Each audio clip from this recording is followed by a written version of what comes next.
മണിപ്പൂരിൽ വീണ്ടും സംഘർഷം. മെയ്തേ തീവ്ര സംഘടന ആരംഭായി തെങ്കോൽ നേതാവിന്റെ അറസ്റ്റിനെ തുടർന്നാണ് സംഘർഷം വീണ്ടും ശക്തമായത്. ഇയാളെ വിട്ടയക്കണമെന്നാണ് പ്രതിഷേധക്കാർ ആവശ്യപ്പെടുന്നത്. സംഘർഷാവസ്ഥ കണക്കിലെടുത്ത് 5 ജില്ലകളിലെ ഇന്റർനെറ്റ് സേവനങ്ങൾ റദ്ദാക്കിയിട്ടുണ്ട്. ഇംഫാൽ, വെസ്റ്റ് ഇംഫാൽ, ധൌബൽ, ബിഷ്ണുപൂർ, കാഞ്ചിങ് ജില്ലകളിൽ 5 ദിവസത്തേക്കാണ് വിലക്ക്. ഇംഫാലിൽ പ്രതിഷേധക്കാർ തെരുവിലിറങ്ങുകയും റോഡിൽ ടയറുകൾ കത്തിക്കുകയും ചെയ്തു.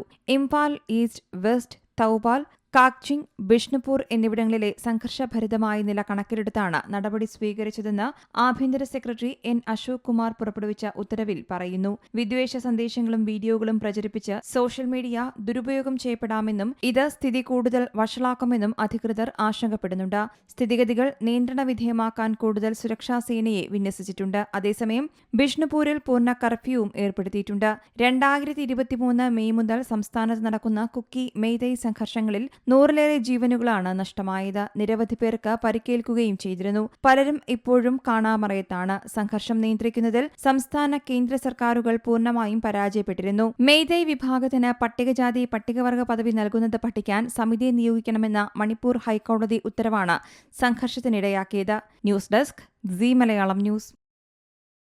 ഏറ്റവും പുതിയ വാർത്തകളും വിശേഷങ്ങളും വിരൽത്തുമ്പിലറിയാൻ സീ മലയാളം ന്യൂസ് എല്ലാ ഡിജിറ്റൽ പ്ലാറ്റ്ഫോമുകളിലും ലഭ്യം.